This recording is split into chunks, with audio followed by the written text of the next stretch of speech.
¿Qué os parece si vamos a alguno de los puntos más significativos? Hay un punto que a mí me ha llamado... Antes de entrar en el punto, yo quería hacer una matización, y es que la sentencia todavía no es firme.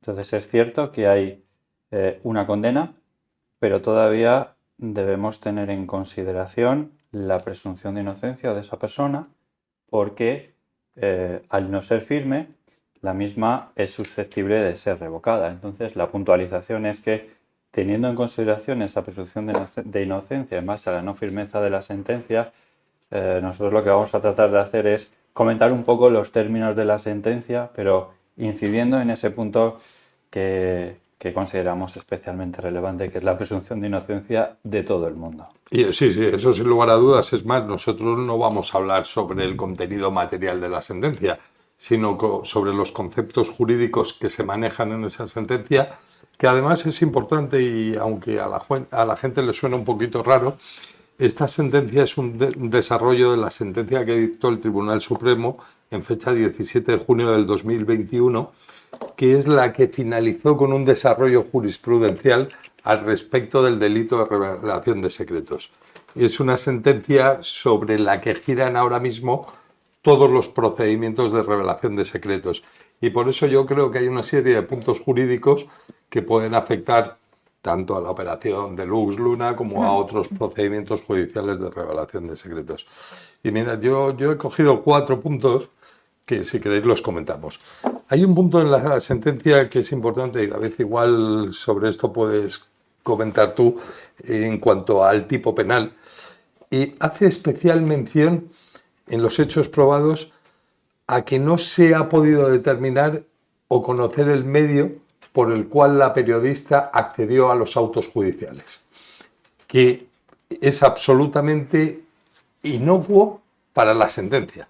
Es decir, el cómo accediera ella a los autos judiciales, porque la sanción viene porque ella desveló unos autos judiciales en sus informaciones periodísticas. Bien, esto sonará un poco a toda la audiencia de cosas que han pasado muy recientemente. Pero es un tema importante, y yo creo, si quieres lo comentas tú, David, de la tipicidad, que da igual el medio que se haya accedido o cómo se haya accedido o cómo haya tenido esos autos. Bueno, aquí hay dos cuestiones fundamentales respecto a este punto que yo veo. Por una parte, una cuestión, aparte de la jurídica, de la tipicidad. Cuando hablamos de tipicidad nos referimos a a qué concretas conductas son las que castiga el Código Penal. Pero hay una cuestión también práctica. Creo que la sentencia determina que no se ha podido fijar el modo en el que se ha accedido a esa información. Sí. Y es que aquí entra en juego, no sé si en este caso concreto, pero como hablamos de esas generalidades, otro elemento importante, que es el secreto profesional de los periodistas y el derecho que tienen a no revelar las fuentes. Entonces, esa utilidad o ese derecho que debe servir en el caso de los periodistas para tratar de preservar su independencia y su derecho a la información, a poder informar, muchas veces es utilizado en los procedimientos judiciales precisamente para no determinar o fijar cómo ha sido el presunto modo de comisión delictiva. Es decir, no sé si en este caso concreto, pero cabe la posibilidad de que en base a ese secreto de las fuentes no se haya podido determinar cómo esa información ha llegado a esta periodista. Y para mí es un punto importante, porque si bien ese derecho tiene su parte positiva, en el seno de los tribunales entiendo que se debería acotar para tratar la parte más perversa o la mala utilización de ese derecho, precisamente para que no se conozcan determinadas cuestiones. Eso por una parte. Y lo que hablabas, Iván, del hecho de que no se tenga conocimiento de cómo se ha accedido a esa información, que resulta inocuo para la comisión delictiva, es que, lejos de la concepción tradicional o común que se tiene del delito de revelación de secretos, yo recuerdo que el delito de revelación de secretos era un poco más o menos el que cogía la carta, la correspondencia de otro, la abría y observaba un secreto, una información íntima y la difundía. Es decir, siempre está asociado desde el punto de vista ordinario o común a interceptar algo, obtenerlo de forma ilícita y posteriormente divulgarlo. Pero lo que sucede es que el artículo 197 del Código Penal, que es el que regula el delito de revelación de secretos dentro de los delitos contra la intimidad de las personas, porque lo que se protege con este derecho es la intimidad de las personas, con este derecho no, con este delito, perdón, regula una gran cantidad de supuestos a través de los cuales se comete el delito. Así, por ejemplo, incluso basta con la publicación de unos determinados aspectos que sean íntimos, tienen que cumplir, evidentemente, con una serie de requisitos, tienen que estar en determinados ficheros, en determinados soportes, que estén, pues eso, automatizados, es decir, tienen que cumplir una serie de requisitos, pero basta con la publicación de determinadas cuestiones para que eso sea delictivo.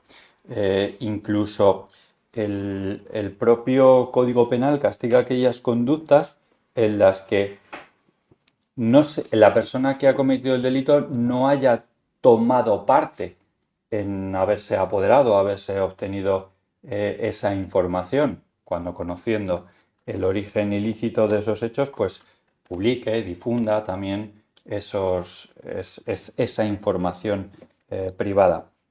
Y como decimos, efectivamente basta con publicar determinadas cuestiones íntimas que cumplan esos requisitos sin autorización, evidentemente, no en este caso de cualquier parte del procedimiento, sino sin autorización de la persona a la que se está afectando la intimidad para que se cometa el delito.